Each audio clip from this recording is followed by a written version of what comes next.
Hey, what's up, everybody? Welcome to the Insta Good Show, and I'm glad to come to you today. My name is Seth, and you can find me at Seth Muse on Instagram or SethMuse.com.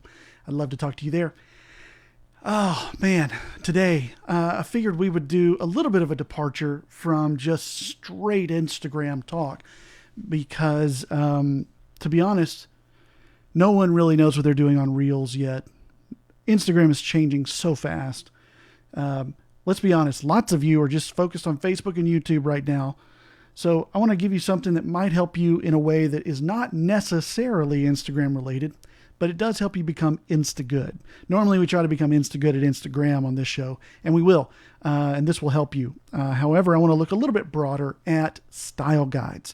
Many of us have them, many of us don't. And I wanted to look at two types of style guides today. I'm just going to go through them here. One is from a company called Later. They're like Buffer, Hootsuite, whatever. They're a scheduling program for social media, and I've used them before. I really like them. The one thing that I would say they're not able to do is Twitter because, they can do Twitter, but Later has this, you have to have a visual with it to share it kind of precursor thing. So it's very visual. They can do stories, which are actually notifications to the Later app on your phone. And that's all part of the free plans. So with limitations. So anyway, cool program. Check it out. It's free to try. $7 a month, I think, for their first tier, which is the cheapest you can find anywhere. But I want to look at their style guide, and then I want to look at NewSpring. Now, the NewSpring one I have is from 2008, so it's old. However, it's so well done. I'm sure it's got some parts that are not the way they are anymore. But as far as style guides go, it's really well done. It's a really well done style guide that I think is really still relevant. So we're going to look at that, and it's a little more in depth. So without any further ado, let's check out our Later style guide. Here we go. If you've got questions or want me to stop and scroll, go back, things like that, because I'm going to go through these decently fast, then hit me up in the comments. Let me know. And if you've got other people on your team who are involved in communications that might want to see this, tag them in the comments. All right, so here we go. This is the Later style guide. It's from 2019. Later, like I said, is that third-party scheduler. It's a little bit more of a visual branding guide than a complete style guide. So if you don't know where to start with your style guide, this is a great place to start. So it's simple. There's only like 6 or so pages of this thing. Or slides, I should say. So let's check it out. First page, not super exciting because they're not trying to impress you with a graphic here. Next page, they immediately talk about tone of voice. I think that's super important. They're entrepreneurial, so that's kind of a focus. Resourceful. Anybody can be smart, but it takes work and humility to be resourceful. Later knows that. That's why they're always going the extra mile for their users. So sending over inspirational accounts, digging up inspiring article from 2012, listening to what users want. So this is kind of a feel of how they want to be presented. Empowered. That's also giving examples, actionable tasks. Compassionate. Later is full of smarty pants, not, sorry about that, smart butts. But as much as Later loves a joke, they never make them at the expense of another. That's a good distinction. So Later is respectful, strives to understand points of view. Now, Later is not a Christian company, so you're going to see some of that kind of stuff. So, if you're easily offended, sorry. Here we go. So here's the brand colors. Now, this is pretty in-depth because Later tries to be very colorful, much like Instagram. Later was originally created as a program that schedules to Instagram exclusively. Before really Instagram allowed others to do it, they always did the notification thing. They were one of the first ones to really do that. Later has always been a synonymous thing with Instagram, and that's why their color schemes, things like that, they try to stay in line with Instagram branding so that they become kind of synonymous. And that's an interesting point of view, thing to think about when you're thinking about your brand colors. So notice they have the hex code for online. They have the RGB breakdowns for and CMYK breakdowns for all those for print. And then they have a faded version. So it's like they have this color and a fade version of that color of what that turns out to be when they're, you have to fade your color, which I thought was really smart. But tons of color. And then they got their monochromatic for text. but then their brand logo colors here. So that's a really nice breakdown of colors. And then they go into their logo. Now this is important for a brand guide because you need to make sure that when you tell people on your staff, here's how you use our logo, they understand there's things you can't do with it, right? You can't stretch it, you can't recolor it, you can't smush it down. You have to have least space around it. Like this is an idea of the space. This is a stacked version. This is an inline version. And so they have different versions of colors. So if you're on a colored background, this is what you do. If you're on a white background, this is the logo you use. If it's black and white, that's what it looks like. If it's on dark and that, etc. So they've got these kinds of guidelines for if you're going to use our logo, this is how you need to use it. If you're on these backgrounds, use these specific ones. Very cool. And then they talk about the spacing around the logo to make sure that we're allowing clear space so that the logo has room to breathe, room for your eyes to actually appreciate it, take that in. And then they go into fonts. They use Poppins, which I really like. I used Poppins for a website client recently, and it looks really, really nice. That's their title. But then they have an accent font that looks very similar to their title font, and then a body font that looks very similar. So you may want to do a kind of title font that's a bold look, and then a thinner accent or a script accent, handwriting accent, depending on your church and how you want to look at it. But one of the things they did is they provide links. It's a Google font. And when you're picking a font nowadays, the many places you have to use a font that's going to be part of your brand, it's smart to make sure that it's accessible for things like Google, for Google Fonts, or it's easy to find.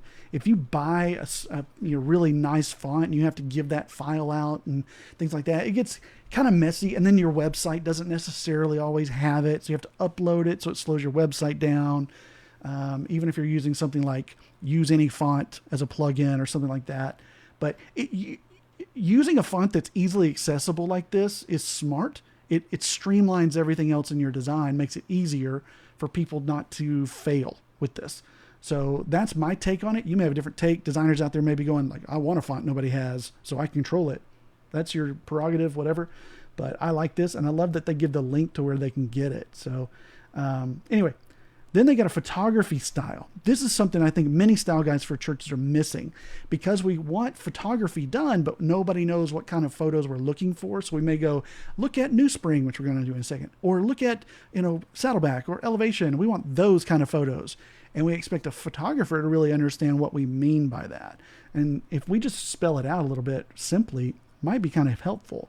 Look at what they say. The emotive, what kind of photography they want is trustworthy, approachable, authentic, and lively. What does that even mean? So I would say maybe flesh this out a little bit for you. But the subject, the person, they're never looking at the camera, not camera aware. I thought that was an interesting take. It looks more candid. You're capturing life, that kind of, that's what they want. They want their photos, and you're not looking at the camera. It has people. It says faces are important, faces not important. Human presence is. So having humans in the photo, but not capturing their whole face. So it's a very interesting distinction that's part of their brand. And I think that's something that if you told a photographer that'd be like, oh, totally get it. They understand that. So it's a way to get the kind of photos you want. Lifestyle is a subject. Style, bright and bold, color contrast, true to color. So they don't want, blown out images or monochromatic or really dark or the black and white. They want full, vibrant colored images. And I think that's, goes along beautifully with the fact that their brand is all these colors.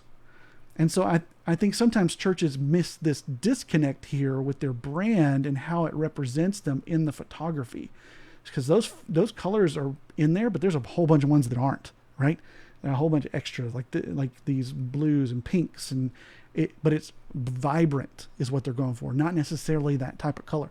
So for their logo, they have color specific, but for their photos, they're like, we want bright and bold, color contrast, true to color. They want it to be lively. So that's an interesting photography style that I think would be really helpful. And then here's the questions. If you have any problems, here's how to context. That's it. That's the brand. How many pages was that? That was I don't know. So 1, 2, 3, 4, 5, 6, 7, 8, 6 really. 2 of them are cover pages. Very simple brand guideline, very simple to do. I think that if you at least put together a visual style guide for your church, that is a huge step forward. Then you can make a PDF of it, pass it around, make sure everybody has a copy, make it available.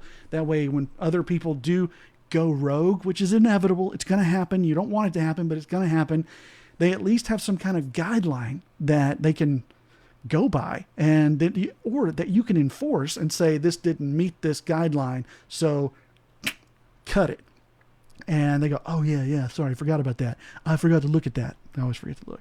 All right, so let's look at NewSpring. I think you're going to like this one. This one is much longer. Okay, so this, yeah. Okay, so this one, NewSpring, Perry Noble used to be the pastor of this church, and this goes into some real serious details. This goes into a lot more detail. So we're going to skim this one a little bit more, but I want you to see it. I love that they were not afraid to hyphenate the big, giant, bubbly, I guess that's League Gothic font, which I love that font. League Spartan, like League Spartan font. And, you just hyphenates the word and puts these dots over it. I mean, like very design heavy. I love that. Contrast that with later, when it was just a big block of color. All right. Hey, Aaron Roundtree's here, guys. And let me tell you, if you want to know how to do Instagram well, that guy knows some stuff. Check out Vive Media. They sponsored the Instagram conference we recently did, and the Insta Summit.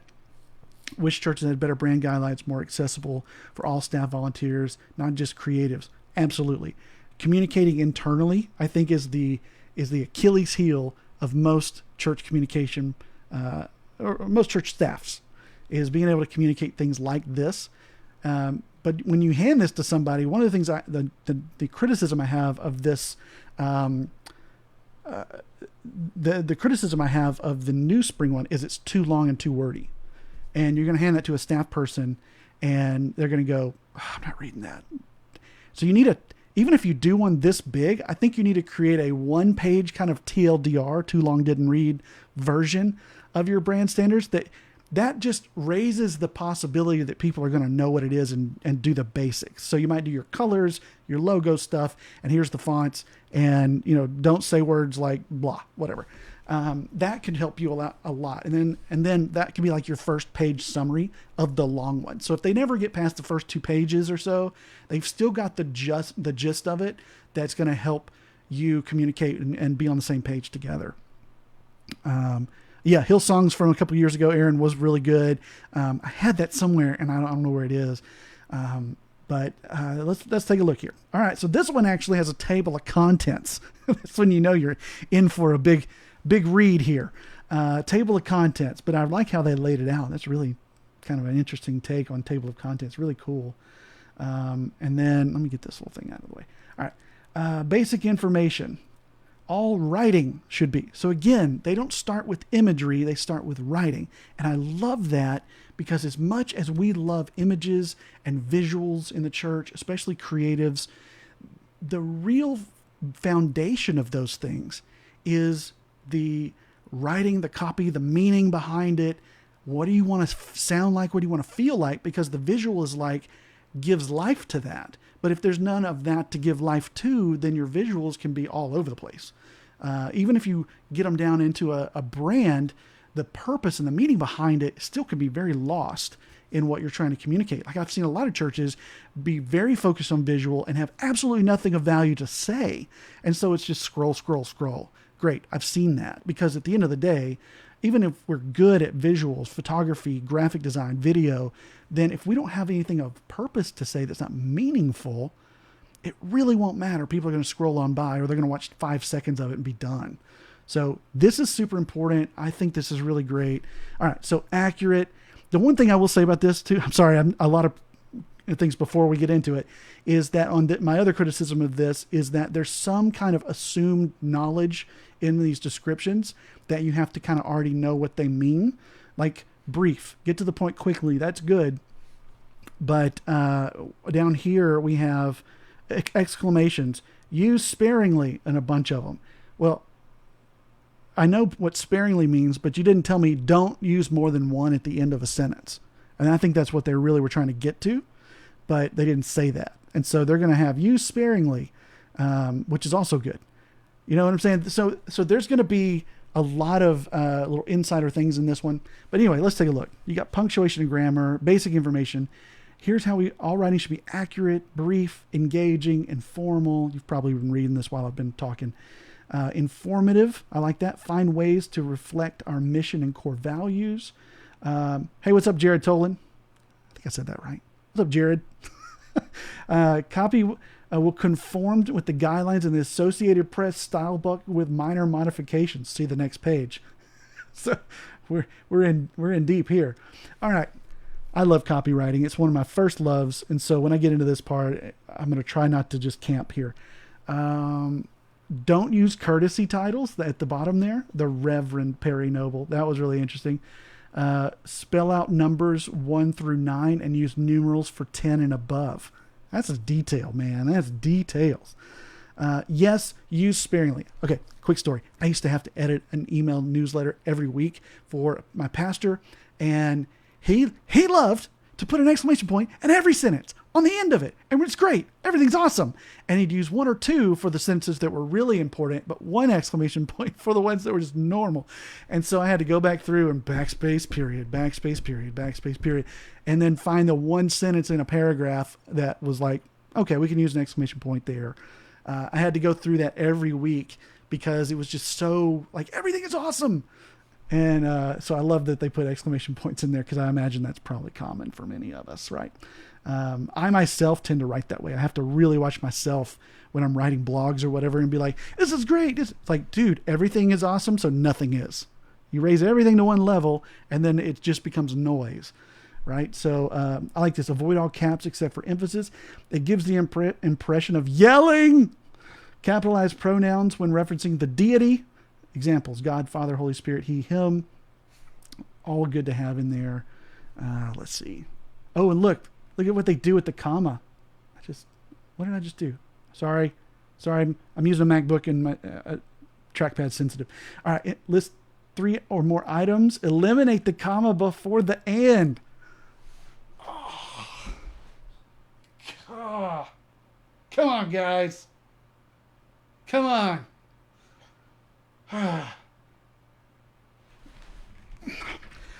Disagree, but okay, we'll move on. Anyway, let's go to punctuation, spelling, and grammar.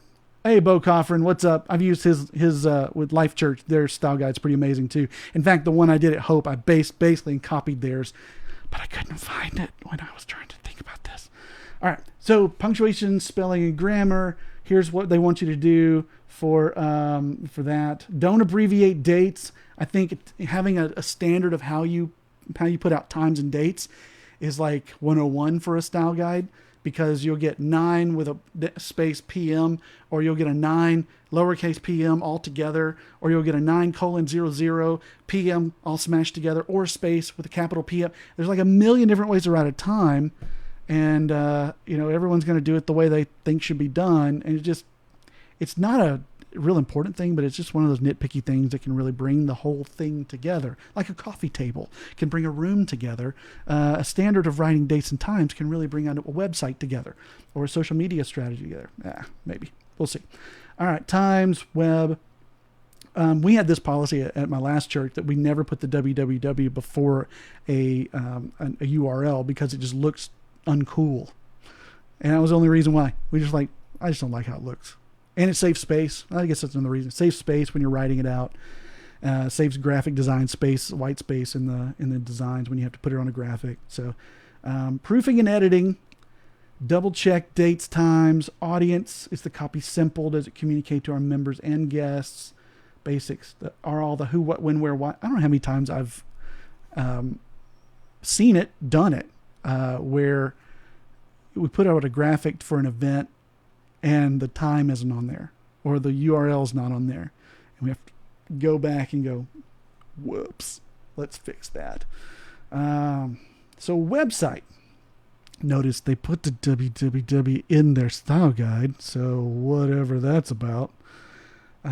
Use lowercase. The www is unnecessary. Okay, so they didn't say you couldn't use it. All right. Well, whatever. All right. Direct all promotions traffic through NewSpring.cc. That's an important thing to put in, I think, is that it creates this unified view of the church. Like if you're going to put up a graphic that sends someone somewhere, don't send it to, Facebook.com or whatever. It's like create landing pages is what they really are trying to do. Unless you're trying to drive traffic to your Facebook. Let's see what else. I like this. Design from the outside in, not the inside out. I think that's a cool feature of this style guide. Make it user-centric, not organization-centric. That's pretty cool. They did say except NewSpring. Okay, cool. Design for reuse and reach. I think this word right here is really important. When you're thinking about putting out a graphic, think about if we do this again next year, can we just use this same graphic, at least to start with, where we might tweak things? All right, so facilitate connection. All right, yeah. Writing for the web. Web copywriting is a first impression of NewSpring Church. True! That's smart. I love that. That is super smart. Web copywriting is a first impression of the NewSpring Church, of your church, of the fill-in-the-blank church. I've often said that communications and connections are really two sides of the same coin. Whatever communications tends to do in the background, connections team is the one using it out there in front with people.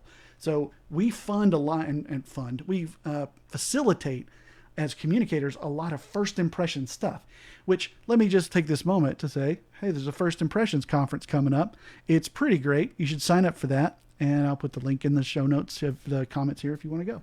All right. So yes, copywriting is a first impression. Separate text into bulleted points, use short phrases, use the inverted pyramid style. So information content flows up to bottom from most important to least important. So start with the least important down. Is that what they're saying? Information content flows up to the bottom. Not sure what that means. I would assume they mean the most important thing about what you're talking about should go first. That's what I would do. That's what I would think. As a copywriter, that's what I've been trained to do. So I'm assuming that's what they mean. It's just not real clear to me what they mean there, but I think that's what they mean. All right. Use active voice. Always good when you can do that. Meaningful subheadings. Never use click on or click here. That's fair. Okay. Voicemail and email are in here. Ooh. So one of the things I want to draw attention to is there's always somebody that's like, what do we do for our email signatures? Can we put our picture and our social media handles? All the numbers I've ever seen on that is nobody clicks anything in your email signature ever. If you hit a click, it's like twice a year. Somebody will click something. And that is usually because they went to your website and couldn't find a phone number for your church or something like that. And they got an email from you. So that's really a website problem. But what I love here is they say email signature should be consistent with all staff and set in normal font selection in Gmail. Include your name, title, NewSpring Church, NewSpring.cc, and phone number. Cell is optional. No images. That's music to my ears. Why no images? Because images, even if they're small, do tend to slow down the opening of an email. And it contributes to bad deliverability and could possibly land you in the junk mail folder. Will an email signature image do that by itself? No. But if you've got images in a newsletter, etc., something to consider. I love that they keep it here. I would say one thing to this is take this first name and just bold it and let everything else be exactly what they said. I think that's the best thing you can do for an email signature. It's light, it's easy on the product, and it makes the most sense. And honestly, it's easiest to make uniform among your whole staff. Done. Don't make bigger problems out of things that don't matter that much, right? Don't worry about that. Okay, promotions. There's a line in here I wanted to highlight. Oh, here it is. promotions are not based on fairness. Promotions are based on ministry priority.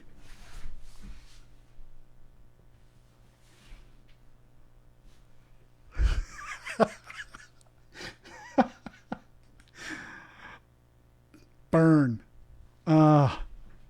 Whew. That's amazing. Oh my gosh. Okay, so I agree 100% with this. I would love to know how they execute that. Because like you and I both, we have been in situations where we know this. We all agree on this. But doing this can make people hate you. So how do you avoid that? But I think that's the right thing. But what I love about NewSpring is just that, just like Perry, if you know Perry Noble, back in the day when he was in charge of this church, which is when this was written, that's his, he doesn't mince words. And so their whole style guide, not mincing words, it just makes a ton of sense. Okay, so Monday at 10 a.m. is the deadline for weekly promotions in their Event U, which is, I guess, their online event promotion thing for their website. Do not contact individual teams for promotion. Example, do not contact the security team for chairs. I guess that happened before. That's insider language. I don't really understand what that's all about. Enter the event in Event U. So I guess that's kind of their event, like resources and planning center, event room requirements, room rental, reservations and all that. So, for promotions, for events, all ministry opportunities we have at NewSpring Church encourage people to take their next steps in the relationship with Jesus. I like that they focused that, because then when you start talking about promotions, like, does it help us? Does it help us do this? Does that help us? It's like they can have that guiding principle here that we've all kind of seen and know. Well, yes, because everybody will then be able to say, when you say stuff like that, there's always a way to make it point that way. But we all really know whether it does or not. We can be honest about it. Okay, let's move on. Media relations, also important. This is your PR section. So coordinate any pre-event, assemble all information for each targeted event or audience. I'm reading this way out of order. I'm so sorry. But basically, here's the thing that you need to know is this paragraph right here. That's really the TLDR section for here. If you have something you consider newsworthy, would like publicity, please contact the communication team. Remember that no news releases should be sent out, interviews conducted, or or endorsements provided without first consulting with the communications team. That is an important thing that should be bolded and moved to here up in the very top. I don't know if you can see my cursor or not. Can you? Okay. Let's move on. And then it says, thanks, friend. What was missing? No logo, no brand standards, no colors, no fonts. None of that. Because this document actually serves a different purpose. You can give, because I know for a fact, they have a document like this one that's short, sweet, and simple. And I know they don't give it to staff because they have no intention of staff being able to do any of that work. They have an expectation of their staff. You don't design things for your ministry. Comms does. And that's a very hard line there where they don't need the font. They don't need the graphic. They don't need the colors. So they don't give it to them. Now, can they figure it out? Do they probably hand it to a few people specifically? Sure. But overall, they don't just make that available to people because the size of their church, the multiple campuses, all those types of things go into that. So I would suggest that this is something you get to eventually, then you make this a big deal after you've done the first one. So you really have two style guides here that you can have one of each or one giant document of all if you want. But if you were to add to communication standards, just a few things that are in this later style guide, it wouldn't junk this up anymore. We already have, flipping 11 pages or so of this document. Which page is this? That's page goodbye. Here's page 11. Page goodbye. at the top. So I loved these. I think these are really, really well done. And, they have their own styles and their own things they're trying to accomplish with each of these. So I hope that helps you understand, like, what can you do? What kind of thing could you put together? Maybe you need a social media style guide, and that's really all you need right now. And you do something more like later. Or maybe you need the full-on gambit and you need to really put that together. And I'll say this, because a lot of people are like, hey, should we start with this, or should we, what does that look like, putting that together? Okay, to do that really well, you need your pastor, you need your leadership, you probably need somebody to come in and help guide you through that system. If you're not qualified to, if you don't feel comfortable putting that kind of thing together, that's a 2-day meeting kind of retreat thing. It's a big deal. And so if you're thinking, man, I'd have to put all that together just to make this document.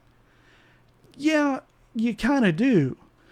So what tends to happen is that you end up just working to try to put that together. And then, 8 months down the road, you might finally get that meeting and put it together and be able to do this. But in between then and now, what do you do? How do you operate? Here's what I suggest. Even if it's not absolutely approved, you're a communicator. You know what needs to go in there. Make one for yourself so that you can work off of it. And if something comes up that doesn't really fit, and you can ask questions, you can build on that document. And then whenever you get to the point where you're actually having the meeting, it's easier just to go, here's what I came up with already and have been working on. What do you think about it? And then you can start the approval process. Might actually turn that 2-day meeting into a half-day meeting because you've already done the hard work. But don't wait for this giant move of God to put together a style guide. Just put one together.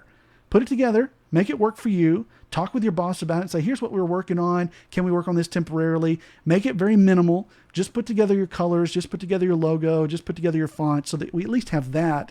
And now you've got something you can base things on that your whole team can work off of. And if you have problems, you can always refer back. Well, here's what we were working on. We haven't been able to put this together yet. But this has been approved by my boss, whoever that is. And we're good to go. So if we can conform to that for now. That's a much easier conversation than in 8 months we're going to decide, but until then, please just do whatever I say. That doesn't fly. So put together something. Put together some kind of guide, some kind of thing to work off of. Because if you don't, you're always going to be in that same sentence that I read. It's like everything, we don't operate on fairness. We operate with ministry priorities. And, it's like, well, whose priorities? Who's making those decisions? This is what I don't like about the tier system, is that it always takes into account, like, because your ministry has been deemed tier 1, tier 2, however you define that, then you're only going to get these things. Well, sometimes that ministry becomes a priority for a season and we need to boost it. And so we can't just go off of those rigid, legalistic viewpoints of, well, here's what's important, here's not. What's important often is whatever the pastor thinks is important right now, right? Unfortunately, that's not always the best system, but that's the one that a lot of us live in. And so we have to be flexible for that. So coming up with a rigid system may not be a good idea until you can get everybody on board, but come up with a somewhat flexible system so that you have some kind of framework to work with. Because if you don't answer these questions, other people are going to answer them for you, and they may be wrong. And they may really become habits and infuse themselves. Like, I'll give you one example. We had decided early on at my last church, we had 4 campuses. We had 3 at most of the time, but we launched a 4th. And they had an abbreviation we used for each campus. And we said, let's never use those. And I was like, that's kind of a cool abbreviation. But okay, that was what I inherited when I came in. But then I noticed everybody uses it. And they know what we're talking about. It's insider language, but we shouldn't do it. And so should we come down hard on that? No, we didn't. Because it was just not a battle that was worth fighting, and I didn't have a style guide to work off of. So you have to choose those battles. Eventually we got a style guide, and eventually we said stop doing that, and eventually it did stop doing it until somebody decided that let's just make it part of our official brand and undid it. So out of my hands. But that happens. And so if you're thinking about putting together a style guide, just know it's a living document. It is not a set in stone document. It's something you come back to over and over. And until you get full buy-in from the top, it's going to be pretty flexible. And that's okay. But always know that we're working towards where we have standards that we're stuck on. Not that it's always going to be that way, but we're going to get to a point where it's stuck, right? And this is what we do. Because you can read this NewSpring one and go, man, that's rigid. Well, they've worked hard to get to this point. The later one, that's a huge multi-million-dollar company, and they have the very small style guide. So it really kind of depends on what you're trying to do as a church, what kind of culture you have there, what's important to you. But even if you're not passing it around to your whole staff, you at least know as a comms team, as a design team, what you're doing. So I would highly recommend putting this into high gear. Put something together. It should take you half a day to come up with this stuff and at least put together something like the later document with fonts, logo use, and sometimes how not to use your logo. You may have to provide some bad examples. Voice and tone. You can kind of nail that stuff down and get the basics down. Don't try to do a whole bunch, but just get the basics. And that's something you put together in a PDF, get your lead designer to make something really pretty, and then pass it around to your leadership and say, this is what we're working on right now. Let me know if you see anything that needs to change. Could be the small pebble that starts the avalanche, much like Frodo Baggins. So anyway, a nerd reference for those of you who know me. Anyway, that's the show for today. And that's all I wanted to cover today, because I think this is a super important part of what we do, especially for something visual like Instagram. If you're going to become good at Instagram, then knowing what your style for Instagram is. And I'll say this, last point of advice that I'll give is that if you don't have a design style guide, at least put one together for Instagram specifically. Because with Instagram, even though it's raw, there's a lot of raw footage now, and with Reels coming in and with TikTok kind of just really uprooting and disrupting the whole system of pretty graphics, Instagram still does have that on the feed, a little bit of needing a brand, of needing some kind of feel in some industries. For the church, I don't think it's super important because we're all about relationships. Relationships are messy, but it's nice to have at least voice and tone, a general photography guidebook, that kind of thing. It helps a lot because it cuts down a lot of discussion time and ups a lot of production time. So I'm sure there's a quippy statement in there I can come up with. So maybe Bo Coffin will help me out with that, or Trey Van Camp will help me with that, coming up with something that rhymes, that puts that in perspective for you. Anyway, that's the show for today. Thank you guys for watching. Have a good one. I will see you later.